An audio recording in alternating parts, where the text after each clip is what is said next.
बिस्मिल्लाहिर्रहमानिर्रहीम। अस्सलाम वालेकुम स्टूडेंट्स, हम मैथ क्लास 9 में चैप्टर 1 को डिस्कस कर रहे थे जिसका नाम है मैट्रिसेस एंड डिटर्मिनेंट्स। स्टूडेंट्स, आज का जो हमारा टॉपिक है वो बहुत ही इंपॉर्टेंट टॉपिक है जिसका नाम है solution of simultaneous linear equations.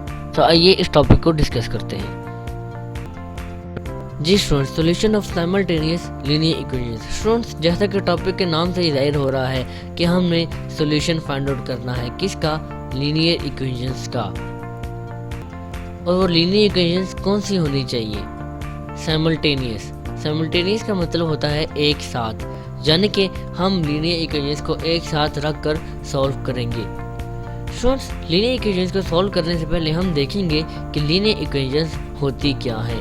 तो देखते हैं what are linear equations.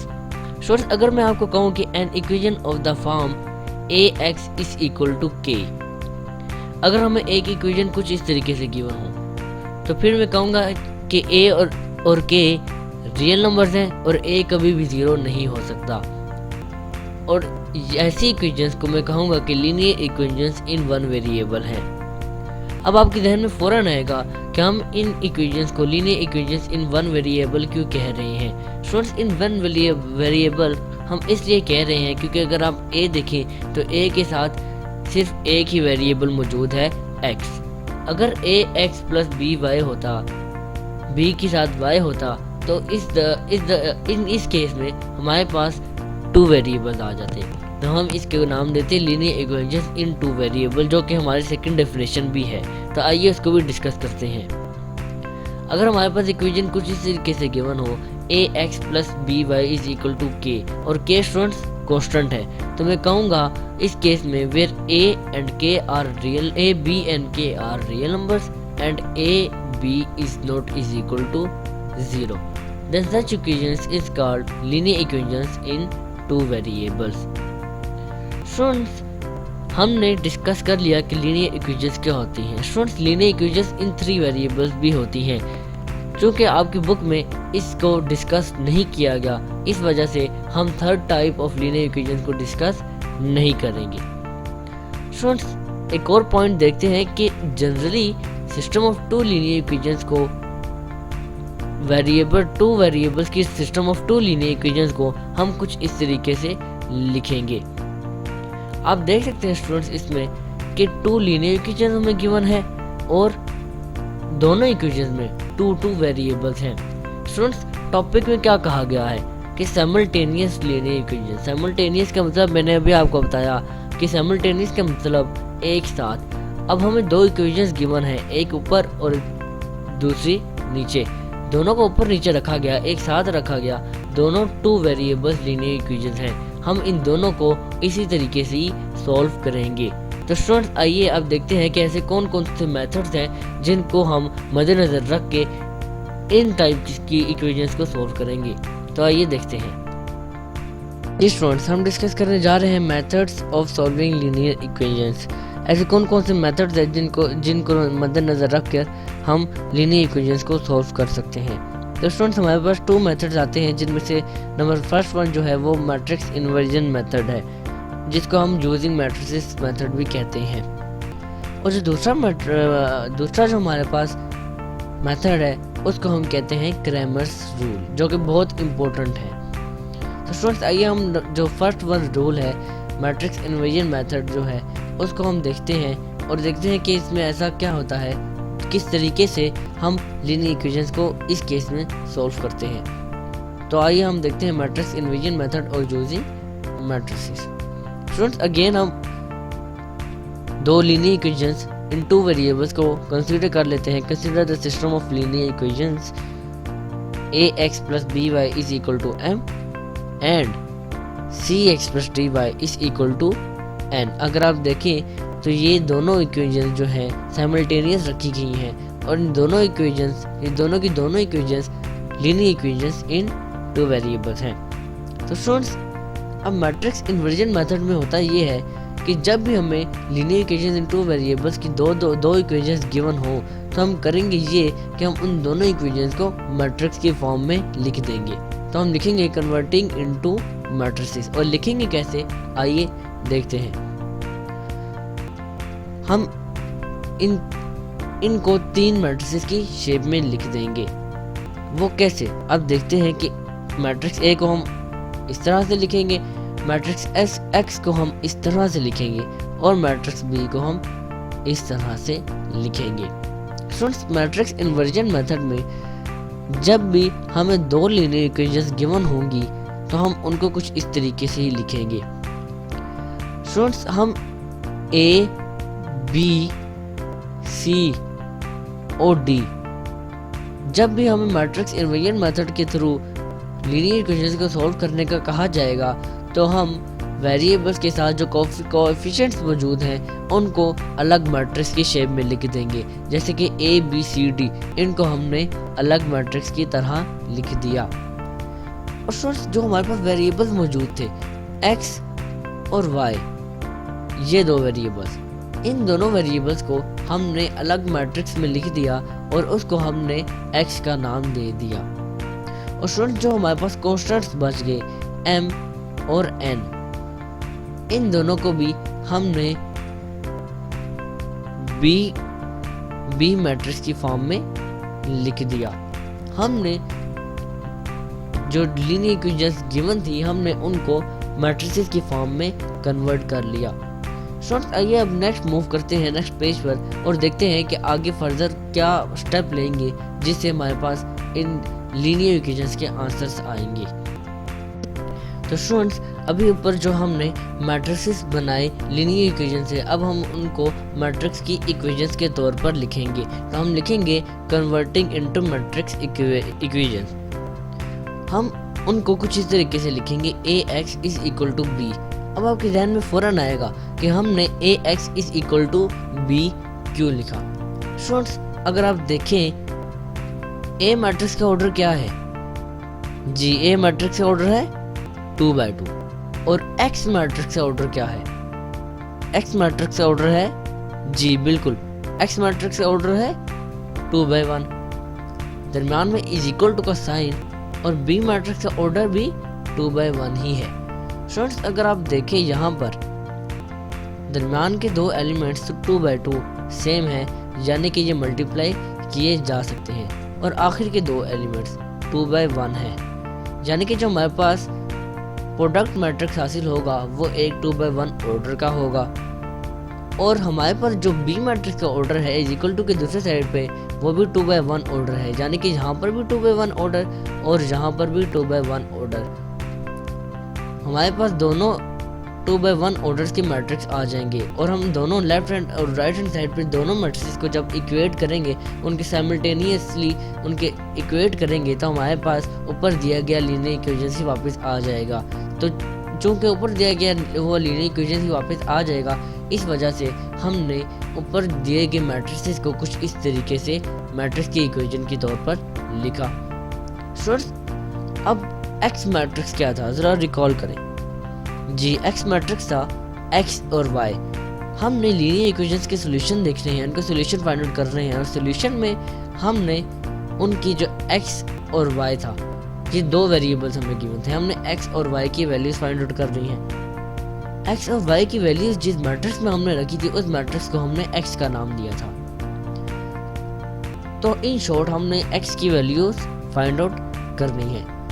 Students, x को फाइंड आउट करने के लिए हमें a यहाँ नहीं चाहिए, हमने a को हटाना है। अब हम a को कैसे हटाएंगे? आपके ज़हन में फौरन आएगा कि हम a को उधर जाकर b से डिवाइड कर दें, यानी कि हम b को a से डिवाइड कर दें। तो स्टूडेंट्स, क्या हमने मैट्रिसेस में डिवीजन पढ़ी है? द आंसर इज नो, हमने मैट्रिसेस में डिवीजन को नहीं पढ़ा। तो अब क्या करें? हमें x अकेला चाहिए क्योंकि हमने x फाइंड आउट करना है, हमने a को यहाँ से हटाना है। अब हम क्या करें? स्टूडेंट्स, अगर आप सोचें कि हम a को a की इन्वर्स से मल्टीप्लाई कर दें, यानी कि हम a इन्वर्स को दोनों तरफ मल्टीप्लाई कर दें, तो a inverse into a identity matrix हो जाएगा और आइडेंटिटी मैट्रिक्स इंटू x ही आएगा। अब आप कहेंगे कैसे? स्टूडेंट्स, हम रियल नंबर्स की केस में देखते हैं। 4 का मल्टीप्लिकेटिव इन्वर्स क्या होता है जी? 4 का मल्टीप्लिकेटिव इन्वर्स होता है 1/4। 4। अगर हम 4 के इन्वर्स को 4 से ही मल्टीप्लाई कर दें तो क्या आंसर आएगा? जी 4 से कैंसिल हो जाएगा, आंसर 1 आ जाएगा। इसी तरीके से अगर 1 के साथ कोई भी अल्फ़ाबेट मल्टीप्लाई हो रहा हो, हम x ही ले लेते हैं। अगर 1 के साथ x मल्टीप्लाई हो रहा हो तो फिर आंसर क्या आएगा? जी x आएगा। इसी वजह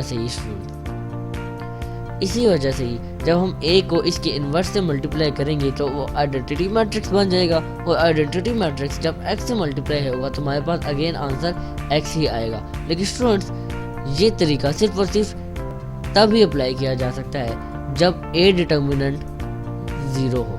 और स्टूडेंट्स, जिसका a डिटर्मिनेंट 0 होता है उसको हम 0 होता है या नहीं होता। स्टूडेंट्स, ये मेथड जो अभी हमने सीखा कि हम a इन्वर्स को लेफ्ट और राइट हैंड साइड पे दोनों तरफ मल्टीप्लाई करेंगे, स्टूडेंट्स ये मेथड सिर्फ और सिर्फ तब अप्लाई किया जा सकता है जब हमारे पास डिटर्मिनेंट नॉन ज़ीरो। और डिटर्मिनेंट नॉन ज़ीरो कब होता है?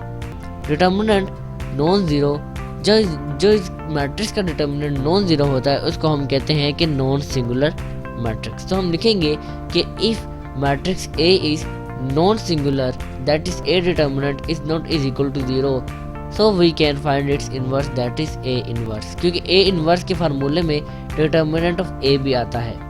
अगर मैट्रिक्स A का डिटर्मिनेंट ले और वो नॉन सिंगुलर मैट्रिक्स आए तो फिर हम इसका इनवर्स फाइंड आउट करेंगे।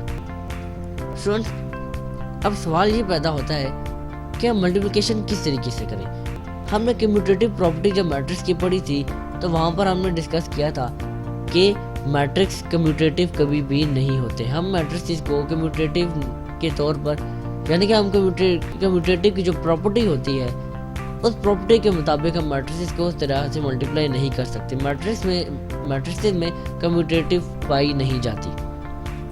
तो स्टूडेंट्स, अब हम क्या करें, किस तरीके से मल्टीप्लाई करें? स्टूडेंट्स, अब हम A इनवर्स को यहाँ पर रखें या x के बाद रखें? कैसे मल्टीप्लाई करें A इनवर्स को? स्टूडेंट्स, हमने x की वैल्यू फाइंड आउट करनी है, उसके लिए हमने A को हटाना है। इस वजह से हम मैट्रिक्स A के इनवर्स को यहाँ पर मल्टीप्लाई करवाएंगे। जब मैट्रिक्स A का इनवर्स A के साथ मल्टीप्लाई होगा तो identity matrix into x is equal to x। तो हम मैट्रिक्स A के इनवर्स को A से पहले मल्टीप्लाई करवा रहे हैं, तो हम लिखेंगे कि by pre multiplying A inverse on both sides. इसको प्री मल्टीप्लाइंग कहा जाता है। स्टूडेंट्स, आइए अब इस स्टेप को फॉलो करते हैं और देखते हैं हमारे पास फाइनलाइज आंसर क्या हासिल होता है। हमने A इनवर्स को दोनों साइड्स पर मल्टीप्लाई कर दिया। अब A inverse into A identity matrix बन जाएगा कुछ इस तरीके से, और आइडेंटिटी मैट्रिक्स इंटू x आप जानते हैं कि x आ जाएगा। तो हमारे पास जो इक्वेशन आ गई x is equal to A inverse into B। इस इक्वेशन को हम नाम दे देते हैं 1 का। स्टूडेंट्स, x की और B की वैल्यूज तो हमें गिवन है, हमने A इनवर्स की वैल्यू फाइंड आउट करनी है। स्टूडेंट्स, अगर आपको याद हो A इनवर्स को की वैल्यू फाइंड आउट करने के का हमारे पास क्या फार्मूला था, जरा रिकॉल करें। जी, A इनवर्स का फाइंड आउट करने के जो फार्मूला था वो हमारे पास था adjoint of A divided by determinant of A। कुछ इस तरीके से हमारे पास ये फार्मूला था। इस फार्मूले में वैल्यूज पुट करके हम A इनवर्स का फाइंड आउट करते थे। तो आइए स्टूडेंट्स, अब A इनवर्स का फाइंड आउट करते हैं। A इनवर्स का फाइंड आउट करने से पहले सबसे पहले जो स्टेप हमने लेना है वो हमने मैट्रिक्स A का डिटर्मिनेंट फाइंड आउट करना है। तो मैट्रिक्स A का डिटर्मिनेंट फाइंड आउट करते हैं। कुछ इस तरीके से हम मैट्रिक्स A का डिटर्मिनेंट फाइंड आउट करेंगे। स्टूडेंट्स, डिटर्मिनेंट लेने का तरीका आपको याद होना चाहिए कि हम डायगोनल एंट्रीज को मल्टीप्लाई करेंगे और फिर नॉन डायगोनल एंट्रीज को मल्टीप्लाई करेंगे और दरमियान में माइनस का साइन लगाएंगे। तो हमारे पास जो डिटर्मिनेंट हासिल होगा वो AD माइनस BC होगा। हमने डिटर्मिनेंट फाइंड आउट कर लिया। स्टूडेंट्स, अब हमने मैट्रिक्स A का एडजॉइंट फाइंड आउट करना है। मैट्रिक्स A हमारे पास यही है। एडजॉइंट इस तरह फाइंड होगा कि हम B, D और A को रिप्लेस कर देंगे। एडजॉइंट में जो डायगोनल होता है मैट्रिक्स का, उसके एलिमेंट्स को हम रिप्लेस कर देते हैं और नॉन डायगोनल एंट्रीज के साइंस चेंज कर देते हैं। तो आइए अब मैट्रिक्स ए का एडजॉइंट फाइंड आउट करते हैं। एडजॉइंट ऑफ ए कुछ इस तरीके से हमने फाइंड आउट कर लिया। फार्मूला में जो वैल्यूज गिवन थी अब हम वो पुट करेंगे। फार्मूला हमारे पास है adjoint of A divided by determinant of A. अब हम मैट्रिक्स के एडजॉइंट को उसके डिटर्मिनेंट से डिवाइड करेंगे कुछ इस तरीके से। और स्टूडेंट्स अगर आपको याद हो कि मैट्रिक्स के जो डिटर्मिनेंट है उसको हम अलग कर लिया करते थे इस तरीके से, और मैट्रिक्स के एडजॉइंट को हम इस तरीके से लिख लिया करते थे। स्टूडेंट्स अब हमने फाइनलाइज कर लिया ए इनवर्स के वैल्यू को। स्टूडेंट्स अब हमारे पास जो फार्मूला था from putting values in equation 1 का जो हमारे पास आई थी, हमारे पास इक्वेशन 1 वो था x is equal to A inverse into B. अब हम वैल्यूज पुट करेंगे इस इक्वेशन में। स्टूडेंट्स अगर आपको याद हो x की वैल्यू क्या थी जी, x की वैल्यू थी x और y। मैट्रिक्स की शेप में हमने x और y को लिखा था क्योंकि हमने x और y की वैल्यूज ही फाइंड आउट करनी है। ए इनवर्स की वैल्यू अभी हमने फाइंड आउट की और बी की वैल्यू हमने इस प्रॉब्लम के स्टार्ट में लिखी थी। तो आइए अब हम इन तीनों वैल्यूज को लिखते हैं और अपने सॉल्यूशन की तरफ मूव करते हैं। x की वैल्यू हमने लिखी, फिर ए इनवर्स की वैल्यू हमने लिखी, और अब हमने मैट्रिक्स बी की वैल्यू भी लिख ली। स्टूडेंट्स जहाँ पर मल्टीप्लिकेशन अप्लाई हो रही है तब सबसे पहले हम मल्टीप्लिकेशन करेंगे। इस मैट्रिक्स का ऑर्डर जो है वो आप जान चुके हैं कि इस मैट्रिक्स का ऑर्डर है 2/2, और जो हमारे पास दूसरा मैट्रिक्स है उसका ऑर्डर हमारे पास 2/1 है। दरम्यान के दो एलिमेंट्स सेम हैं ये वाले, और आखिर के दो एलिमेंट्स जो हमारा प्रोडक्ट मैट्रिक्स होगा वो 2/1 ऑर्डर का होगा। तो अब इन दोनों मैट्रिक्स को हम मल्टीप्लाई करते हैं। अब सवाल ये पैदा होता है कि हम मल्टीप्लाई कैसे करेंगे। स्टूडेंट्स हम रो बाय कॉलम मल्टीप्लिकेशन करेंगे, यानी कि जो हमारी पहली रो है इस मैट्रिक्स की उसको इस मैट्रिक्स के कॉलम से मल्टीप्लाई करेंगे, और फिर जो हमारी सेकंड रो है इस मैट्रिक्स की इसको अगेन इस मैट्रिक्स के कॉलम से ही मल्टीप्लाई करेंगे। तो आइए स्टेप को देखते हैं।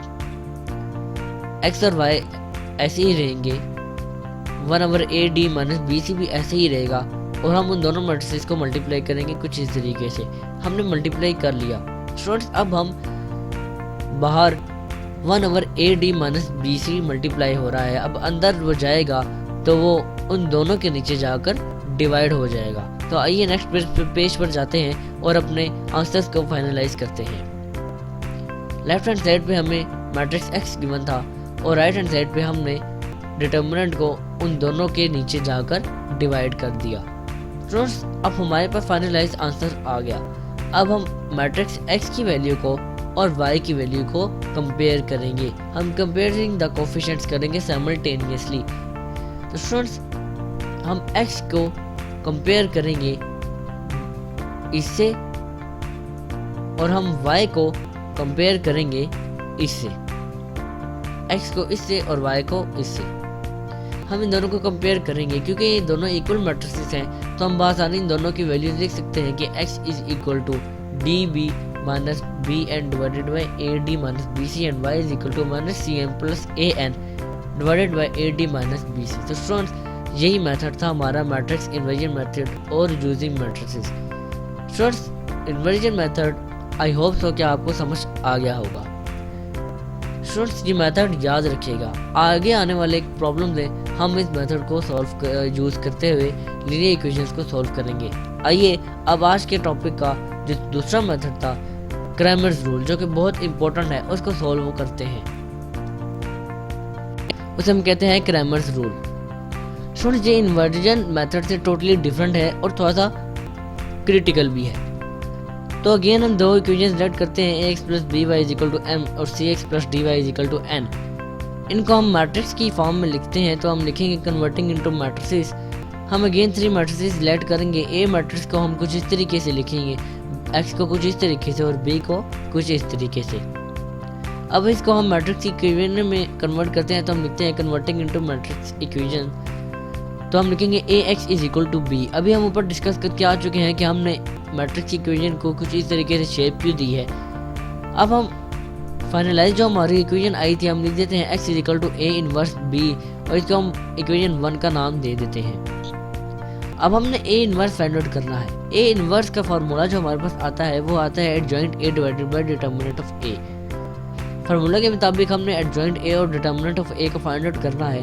अभी हम एडजॉइंट a को फाइंड आउट करेंगे और तो आप जानते हैं कि एडजॉइंट a इस तरीके से आएगा कि जो मैट्रिक्स a के डायगोनल एंट्रीज में जो एलिमेंट्स हैं ये a और d ये आपस में रिप्लेस हो जाएंगे और जो नॉन डायगोनल एंट्रीज हैं c और b इन दोनों के सिर्फ साइंस चेंज हो जाएंगे तो हमारे पास डिटर्मिनेंट आ जाएगा, सॉरी एडजॉइंट आ जाएगा। स्टूडेंट्स मैट्रिक्स a का डिटर्मिनेंट हम फाइंड आउट नहीं करेंगे इस केस में। स्टूडेंट्स क्रैमर्स रूल में हम मैट्रिक्स a का डिटर्मिनेंट फाइंड आउट करते हैं, लेकिन चूंकि हम क्रैमर्स रूल शुरू से कर रहे हैं, क्रैमर्स रूल को फाइंड आउट करने के हमारे पास 2 फार्मूलाज होते हैं। उन फार्मूलाज को फाइंड आउट करने के लिए हमें डिटर्मिनेंट नहीं लेना है। स्टूडेंट्स अभी हम जब आखिर तक पहुंचेंगे इस रूल के तो आपको खुद ही मालूम हो जाएगा कि हमने डिटर्मिनेंट क्यों नहीं लिया। तो फार्मूला में एडजॉइंट a की वैल्यू पुट कर देते हैं और a डिटर्मिनेंट को हम एज इट इज लिखेंगे। तो हम a इनवर्स का जो हमारे पास फार्मूला था वो था adjoint of a divided by determinant of a। Adjoint of a की हम वैल्यू पुट करते हैं और इसको डिटर्मिनेंट ऑफ a से मल्टीप्लाई करते हैं एज इट इज। हम नेक्स्ट जो स्मार्ट स्टेप होगा वो हम डिटर्मिनेंट ऑफ a को दूसरी तरह लिख देंगे और एडजॉइंट ऑफ a को उसके साथ जाकर मल्टीप्लाई कर देंगे। स्टूडेंट्स अब हम इसको हमारे पास a इनवर्स की फाइनलाइज एक सूरत आ गई है। अब हमने जो हमारे पास इक्वेशन 1 थी जरा वो रिकॉल करते हैं, हम उन्हें इसको इक्वेशन 1 में पुट करना है तो हम लिखेंगे putting values in equation 1। Equation 1 हमारे पास कुछ इस तरीके से थी। अब हमने इसमें वैल्यूज पुट कर रही है, x की वैल्यूज हम जानते हैं, b की वैल्यू हम जानते हैं और a इनवर्स की वैल्यू हमने अभी फाइंड आउट कर ली है। तो हम x की वैल्यू पुट करते हैं, a इनवर्स की वैल्यू पुट करते हैं और फिर मैट्रिक्स b की वैल्यू भी पुट कर देते हैं। अब आप जानते हैं स्टूडेंट्स कि जहाँ पर मल्टीप्लिकेशन अप्लाई हो रही है बिल्कुल इसी तरीके से ये 2/2 ऑर्डर का मैट्रिक्स है और ये हमारे पास जो मैट्रिक्स है वो 2/1 ऑर्डर का है। दरमियान के 2 एलिमेंट सेम है और हमारे पास जो प्रोडक्ट मैट्रिक्स हासिल होगा वो 2/1 ऑर्डर का मैट्रिक्स होगा। और आप जानते हैं कि हम again row by column multiplication करेंगे तो हम लेफ्ट हैंड साइड इस तरह ही लिखेंगे और जो दूसरी साइड होगी हमारे पास a1 और a determinant as it is लिखेंगे और इन दोनों का प्रोडक्ट जो हमारे पास फाइनलाइज आएगा प्रोडक्ट वो ये आएगा dm माइनस bn और जो नीचे दूसरी रो हमारे पास है वो minus cm plus an। Students अब जो डिटर्मिनेंट ऑफ a है अब होगा ये कि हम जो डिटर्मिनेंट है उसको हम अंदर जाकर डिवाइड कर देंगे। तो आइए स्टेप को हम देखते हैं। x की वैल्यू एज इट इज आएगी x और y और हमने डिटर्मिनेंट को अंदर जाकर डिवाइड कर दिया कुछ इस तरीके से। हमने डिटर्मिनेंट को दोनों के जाकर नीचे डिनोमिनेटर में कुछ इस तरीके से हमने डिवाइड कर दिया। स्टूडेंट्स अब आप देख सकते हैं कि दोनों मैट्रिसेस के ऑर्डर भी सेम है और हम इन दोनों मैट्रिसेस को आसानी इक्वेट कर सकते हैं, इनके कोएफिशिएंट्स को इक्वेट कर सकते हैं हम। तो हम जब कंपेयरिंग द कोएफिशिएंट्स करेंगे तो आप जानते हैं कि x के बिल्कुल इक्वल जो वैल्यू है और y के बिल्कुल इक्वल जो वैल्यू है हम उनको लिखते हैं। तो हम x और y की वैल्यूज को फाइनलाइज करते हैं। x की वैल्यू हम लिखेंगे कुछ इस तरीके से और y की वैल्यू हम लिखेंगे कुछ इस तरीके से। स्टूडेंट्स अब आप सोच रहे होंगे कि ax का डिटर्मिनेंट और ay का डिटर्मिनेंट दरअसल है क्या। स्टूडेंट्स क्रैमर्स रूल क्रैमर ने सोल्व किया था। स्टूडेंट्स जब क्रैमर ने ये रूल सोल्व किया तो उसने देखा हमारे पास जो ये वैल्यू आई dm माइनस bn और माइनस cm प्लस an, जब उसने देखा कि ये वैल्यूज आई कहाँ से, तो जब उसने ये देखा तो उसने ax और ay का उनको नाम दे दिया। उसने क्यों नाम दिया अभी हम डिस्कस करते हैं। और ax और ay की वैल्यूज को हम लिखेंगे ax की वैल्यू और ay की वैल्यू कुछ इस तरीके से। स्टूडेंट्स अब आपके जहन में बड़ी कंफ्यूजन चल रही होगी कि ये हो क्या रहा है। तो स्टूडेंट्स अब हम देखते हैं कि स्टूडेंट्स जब मैट्रिक्स ए और मैट्रिक्स बी की वैल्यूज को ज़रा आप रिकॉल करें। इनफैक्ट हम यहाँ पर लिख लेते हैं कि मैट्रिक्स ए की वैल्यू ये है और मैट्रिक्स बी की वैल्यू ये है। एक्स की वैल्यू हमने पहले से यहाँ लिखी हुई है। तो स्टूडेंट्स अब जब क्रैमर ने सॉल्व किया उसके पास फाइनलाइज जो आंसर आया वो ये आया, ये और ये। तो स्टूडेंट्स उसने देखा कि dm माइनस बी एन कहाँ से आया। उसने मैट्रिक्स ए को जब देखा तो उसने मैट्रिक्स ए की पहली रो पहली कॉलम को मैट्रिक्स बी के कॉलम से रिप्लेस किया, यानी कि ए और सी की जगह उसने m और n लाया। तो जब उसने m और n लाया और उसका डिटर्मिनेंट लिया, m और n लाने के बाद हमारे पास एक ये सूरत बनी, और जब उसने इसका डिटर्मिनेंट लिया तो उसके पास dm माइनस बी एन ही आया, जिससे वो समझ गया कि जो हमारे पास डिटर्मिनेंट ये जो है इसको हम इसका नाम देंगे ax। और अब आपके ध्यान में आया होगा कि ax का हमने इसका नाम क्यों दिया, हम ay भी दे सकते थे, ax क्यों दिया। स्टूडेंट्स अगर आपको हमारी जो शुरू में इक्वेशन याद हो वो ये थी, ax plus B Y equal to M and C X plus D Y equal to N. Students हमने ax को उसके कोफिशिएंट से इलादा करके एक मैट्रिक्स की सूरत में लिखा और by को उसके कोफिशिएंट्स के इसके ax और ac और bd के को हमने उनके वेरिएबल से अलग करके एक मैट्रिक्स की फॉर्म में इस तरीके से लिखा। स्टूडेंट्स अगर आप ac को इक्वेशन में देखें, a और c के साथ क्या कौन सा वेरिएबल गिवन है जी, a और c के साथ हमें x वेरिएबल गिवन है, जिसकी वजह से हमने यहाँ पर a के साथ x लिखा। यही वजह थी हमारी a के साथ x लिखने की। तो स्टूडेंट्स इसी वजह से हमने a के साथ x लिखा।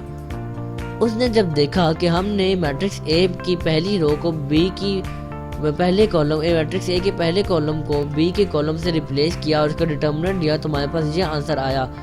और जिस कॉलम से उसने रिप्लेस किया उसने देखा कि वो कॉलम उस कॉलम के वेरिएबल्स x थे, तो इस वजह से उसने ax नाम दे दिया और ax का डिटर्मिनेंट ले लिया। ax का डिटर्मिनेंट डिवाइडेड बाय a का डिटर्मिनेंट। स्टूडेंट जब उसने इसको देखा minus C M plus A N को, तो उसने देखा कि अगर हमने मैट्रिक्स ए के सेकंड कॉलम को मैट्रिक्स बी के कॉलम से रिप्लेस कर दिया और उसका डिटर्मिनेंट लिया तो हमारे पास minus C M plus A N determinant ही हासिल हुआ। और उसको उसने ए वाई का नाम इस वजह से दिया क्योंकि डी और बी और डी का हमने इनकी जगह रिप्लेस किया, तो इनकी जगह जो वेरिएबल्स गिवन थे वो हमारे पास वाई गिवन थी, इस वजह से उसने ए के साथ यहाँ पर वाई लिखा और उसने फिर इसका डिटर्मिनेंट ले लिया, यानी कि a वाई का डिटर्मिनेंट डिवाइडेड बाय a का डिटर्मिनेंट। यही वजह थी ax और ay को वैल्यूज को कुछ इस तरीके से लिखने की। तो स्टूडेंट्स यही था हमारा क्रैमर्स रूल। स्टूडेंट्स अब हमने फार्मूलाज फाइंड आउट कर लिए क्रैमर रूल के। स्टूडेंट्स ये दो फार्मूलाज आप याद रखिएगा, एक ये वाला फार्मूला और एक ये वाला फार्मूला। स्टूडेंट्स जब हम प्रॉब्लम सॉल्व करेंगे तो हम इस तरीके से सॉल्व नहीं करेंगे। ये तरीका हमने इसलिए अपनाया क्योंकि हमने फार्मूलाज निकालने थे। अब आपको मालूम हो गया होगा कि हमने डिटर्मिनेंट फाइंड आउट क्यों नहीं किया। अगर हम डिटर्मिनेंट फाइंड आउट कर लेते तो हमारे पास फार्मूला कभी भी वापस ना आता, फार्मूला कभी ना बनता। क्रैमर रूल के दो फार्मूला होते हैं जो कि हमने फाइंड आउट कर लिए। यही वजह थी कि हमने डिटर्मिनेंट मैट्रिक्स ए का फाइंड आउट नहीं किया, उसको एज इट इज लिखा। हमारे पास क्रैमर रूल के दो फार्मूला आ गए। स्टूडेंट्स अब सवाल ये पैदा होता है कि जब हमारे पास इक्वेशंस गिवन होगी तो हम उनको सॉल्व कैसे करेंगे। स्टूडेंट्स अब उनको सॉल्व ऐसे करेंगे, फर्स्ट करें मेरे पास यही इक्वेशन गिवन है और हमें ए एक्स और ए वाई की वैल्यू फाइंड आउट हमने नहीं किया, हमें नहीं मालूम, लेकिन हमें मालूम है कि फार्मूला क्या है। तो स्टूडेंट्स जब हमारे पास ये इक्वेशन गिवन होगी हम ए मैट्रिक्स को लिखेंगे, फिर बी को, फिर एक्स को लिखेंगे और ए एक्स की वैल्यू हम इसी तरह ही फाइंड आउट करेंगे कि पहले कॉलम को मैट्रिक्स बी के कॉलम से रिप्लेस करेंगे, ए एक्स आ जाएगा। फिर ए वाई को इस तरह फाइंड आउट करेंगे कि मैट्रिक्स ए के सेकंड कॉलम को मैट्रिक्स बी से रिप्लेस करेंगे तो ए वाई आ जाएगा। और फिर उन दोनों को हम अलग अलग दोनों के फार्मूलाज में पुट करेंगे डिटर्मिनेंट ऑफ ए भी फाइंड आउट करके, तो हमारे पास ए एक्स और ए वाई, हमारे पास एक्स और वाई की दोनों की वैल्यू फाइंड आउट हो जाएंगी। तो स्टूडेंट्स यही था हमारा आज का टॉपिक, जिनमें हमने solution of simultaneous linear equations को सॉल्व किया। हमने देख लिया कि सॉल्यूशन ऑफ साइमल्टेनियस को सॉल्व करने के लिए हमारे पास दो मेथड होते हैं, इन्वर्जन मेथड और क्रैमर्स रूल, हमने इन दोनों को बहुत डिटेल में डिस्कस किया। स्टूडेंट्स, अब जो एग्जांपल्स गिवन है इन दोनों के बाद बुक में, वो आप अपने तौर पर सॉल्व कीजिए, क्योंकि नेक्स्ट लेक्चर में हम एक्सरसाइज 1.6 को सॉल्व करेंगे using inversion and Cramer's rule. तो तब तक के लिए आपसे मुलाकात होती है अब इंशाल्लाह नेक्स्ट लेक्चर में। तब तक के लिए अल्लाह हाफिज़।